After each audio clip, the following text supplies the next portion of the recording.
yourself just a little bit so I can... Sure. My name is Logan Hess. I'm Assemblymember Aikman's Legislative Director, social worker, and excited to meet with you today. I think Eliza, I believe, I met with her last week, and then she had mentioned that she had some folks, and glad that we were able to schedule something on a pretty quick notice. Yeah, thank you. Just to introduce myself, I'm Elijah Chum, and I work for the Center for Empowering Refugees and Immigrants. So I really do appreciate that you said you're a social worker, and I think also Assemblymember Susan Eggman had some her field or history in social work, and you know, this issue of deportation is a mental health issue.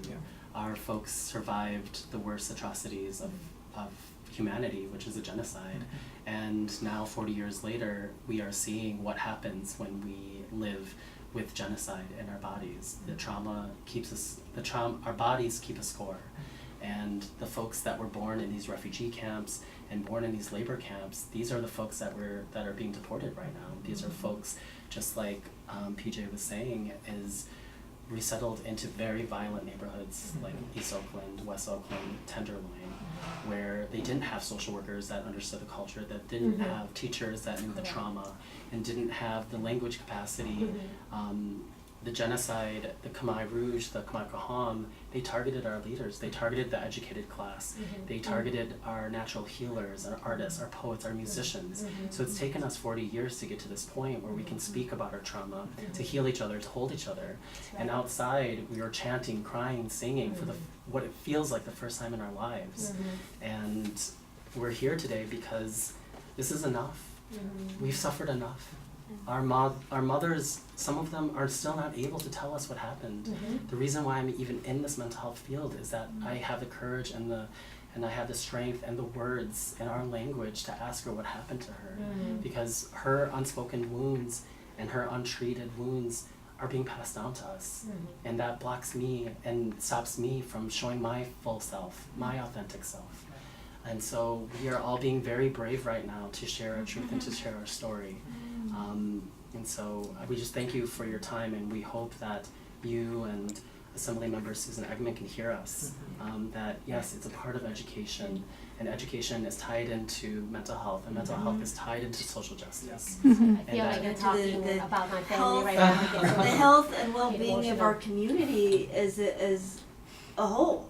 You know, it is affecting a subset of the ethnic group within our larger California community, but then these students live in our community. These students and families go to our schools, and the educators and the counselors have to be able to be support to their status and their circumstances, and so in actuality it impacts all aspects of our communities, right? So enough is enough. We need to step up as a state and lead the way, and really show and really write and really communicate and inform our new governor elected, Gavin Newsom, that let's lead the nation and let's put some more pardons to the people who are scheduled to be departed, and just really just show that we are here to embrace the diversity and to really celebrate and support all aspects of our community and not just a subset. I'm so very, very glad that you put it in the context of mental health, the healing, because for AB 1383, having the Laotian history and culture, having our students study it is a way of validation. It's a way that they do exist, and they're here. They're just not a missing piece, and they're not a forgotten group of community. And with that self-validation and learning who they're from and what's happening, why are they here, I think it goes to show in terms of mental health and post-traumatic. I tell you, I mean, even 40 years after being in this country, just about every single refugee family have a form of post-traumatic that's still haunting. First generation, second, and now sometimes even third generation, they are still present. And so when you speak, I get very emotional because I felt like you're speaking about my family, and that's exactly everything that's happened. So we're definitely in it together, supporting each other, be it 1393 or Stop Deportation. Right. So I was wondering, did you guys have, look in terms of support and strategies from Assemblyman's office, what are some of your thoughts and how you can support and advocate for the Stop to Deportation? Well, I think I'd be interested. You said you had some information you can send us. I think anything that you can send would be helpful, and I'll also loop in our folks in our district office who I think usually take more of a lead on this than we do. But as far as like on the policy front, I mean, this is a bill from a few years ago, but I know even something as it felt minor at the time, but similar, Eggman did a bill, I think it was AB 223, that was about drug offenses, and it was, we have a, well, I think it was a deferred entry of judgment program rather than a pretrial diversion. And what we're afraid of is that people who were having this deferred entry of judgment were still then federally able to be deported, and so we moved to a pretrial diversion program to try and keep them out of that threatening place from the federal government. And you know, that was a bill I didn't work a lot personally on, but I think those kinds of ideas and those things were how we can change the law moving forward. But then, I mean, all of this stuff, like, this is not, it's not about changing the law, it's about how can you kind of help these people that have been impacted by the law for a long time. Interesting, Logan. I was a probation officer for 15 years before I retired out. So DEJ is something that when I write recommendation report, I utilize DEJ a lot of the time. And technically speaking, it's supposed to be expunged from the record. And it's not supposed to be something that Homeland Security can tap into, but sometimes we see that happen. We do see ICE coming in and grab someone right after that. So I mean, it's definitely also a problem too, but it is a wonderful program. So I have a sample letter that we use, and also like my bio is on there, and I have your card. So Advancing Justice has a bunch of bills and stuff that we could do support on, and then we'll send you information through that platform. Yeah, so that would be great. Okay, awesome. Great. So Assemblymember Eggman, she's from Stockton, represents Stockton, right? And, as you know, that Stockton has the largest Khmer community, and it has our biggest Buddhist community over there. Deportation is basically, it's against our beliefs, because we're Buddhists. We welcome, we encourage people who have changed for the better for themselves and for others. So these individuals, they have served their time, they contributed to their family, to their community. You know, they don't do any harm to anybody. They basically productive citizen, and now they're being punished. So this is against our belief, and frankly, it's against our American value, because we about family. We keep family together. You see that, you know, when you're here, when you're a citizen, you can sponsor your family. Oh, but we're breaking up family, kids, small kids, you know, but. And there's, you know, how are these kids going to survive? And also when we detain them, we have to pay for those expenses, you know? What is right here? What's, you know, where justice come from? I don't see it. I don't see why anybody would think that this is the right thing to do for anybody. So that's why I have nobody impacted personally. But I'm here today to support against deportation, because this is wrong for my community, wrong for my belief, and I think it's wrong for our country. So I just want to hear that. I just want to send this message to Assemblymember Eggman. Yeah, thank you for being here. Yeah, thank you. I think the fiscal impact on deportation is pretty vast too, because when you deport fathers and mothers, and then you have children now that have the needs, and they become a burden, financial burden to the state. Now we have to support them, be it medical, be it welfare, be it whatever it is. And I mean, I have 2 older brothers right now that are on the list to be deported by the ICE, and this is something that they've done 20 years ago. First and only crime that they did, and so I'm gonna have to take care of their kids, you know, when they're gone, and then that's impacting a larger community as well in all ways.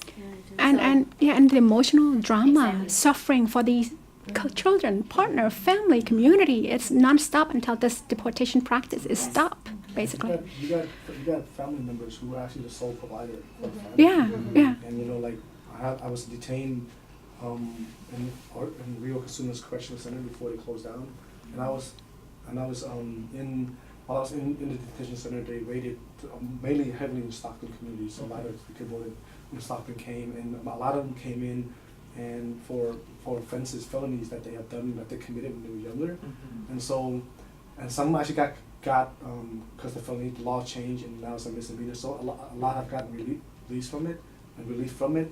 But while they were in ICE detention center for the 9 months and being shipped all over the country for this interview, they lost their home, they lost their car. The family have gone through incredible, financial, and dramatic, instability throughout their whole this whole process. Then they come home, they gotta rebuild their life all over. Like how you work 20 years to pay mortgage and everything, and only to lose it in 9 months. And now you're saying that we gotta rebuild it, because That's right. it's just I feel like the deportation machine is like you're creating more harm. It is more You're harm. not fixing anything. No, you're creating nothing. more harm. Yeah. Well, and we talked, I mean, especially with the criminal justice reforms of the last few years, I feel like there's been so much more open conversation and consideration of all of the harmful effects to families and communities of ripping people away and putting them in prison. And that you see, I mean, it's the same situation. It's maybe not people being incarcerated, but you're pulling them to ICE or even deporting people. Yeah. It's like you're taking people away from their families and out of their communities. And it's having the similar suffering, impacts, right? The suffering. I just want to say that, yes, we stood in front of ICE on March 13th as family members were being checked into ICE and separated from these families. And we were holding children as they're crying outside. That shouldn't be my job as a caseworker and as a mental health advocate to be holding families together as they're falling apart. And these family members didn't know what to tell their 4-year-old. What do you tell a 4-year-old about deportation? How would they understand? And for a long time, they were just keeping up this lie, this story that the dad's on vacation, because dad was still calling from the detention center. But the 4-year-old sees that grandma's crying, that mom's crying. Mom has completely transformed. Now older sister's taking care of everything, and he's 4. So he started telling the school that his dad's dead, even though he's called every night. And so in his 4-year-old mind, he can't put together why all this trauma, why all this sadness, why isn't dad here? You're all lying to me. The word vacation is a terrible word now. So what do we do? Just perpetuating the trauma of the new generation again As a social worker and as leaders of our people, what are we supposed to tell them?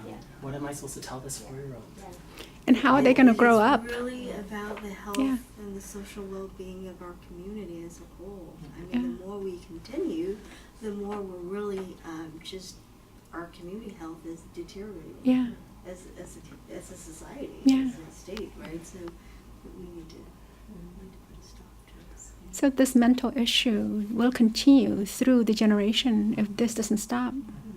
It's passed on, right? The 4-year-old will have a scar for the rest of his life or her life because he or she will grow up without a parent. I think at a larger scale, though, we have a commander-in-chief that is very Immigrants. anti-immigrant, I should say that. And I think with California being as progressive as we are, and taking this stance to stop deportation will definitely send a message to, to our fellow other states, because we're always leading. We're always leading the way in so many things, and we're hoping that California will definitely step up and really put a stop to this. So it's a big fight, definitely. Well, I think you have the information. Unless you guys want to keep going, we caught each other in the hallway. And We appreciate it. Yes. We combined forces to make sure that Thank you. here's our the things that need to be fixed. So we were here actually for AB 1393. I will have this on YouTube. It's called Solidarity Lives, Perfect. and you can check it out. Yes. I just need to be able to contact one of you guys for It's about educating the please history, tell me right, about of it. the Do you know where that bill is in the process? It's in appropriation committee right now, and it's on suspense file, but it's gonna be heard on the 16th. Okay. And it has no physical impact, no cost, because we folded the bill into SB 895. Okay. That was passed last year. Yeah, no, I was just wondering because I don't directly do the K-12 education issues, but I remember a few years ago hearing that they were like really resistant to any like curriculum changes, and they were holding all those. So the fact that it got out of the education committee makes me think that that's a good sign. And the that way, it's moving and the reason it got out of the education committee was they folded into existing law. And was that the Nguyen bill? The last year? Nguyen, Yeah. the Janet Nguyen Yeah. SB 895 from Orange County. that was requiring the ICQ to develop a model curriculum for the Vietnamese refugees, the Cambodian genocides, and the Hmong refugees from Laos. But there's Laotian from Laos. That was forgotten. Yeah. So it is a cleanup bill to SB 895, and so it shouldn't have additional costs. Okay. Yeah. Great. Well, thank you so much. Thank you. Yeah. Thank you Because for with your the time and your Hmong support. history, there are only one ethnic group out of about 60, 70 other ethnic group in Laos. So to talk about the Hmong history is not complete to talk about the country of Laos and Laotians Right. as a Right. whole. Right. So that's why the cleanup bill is definitely necessary. Mhm.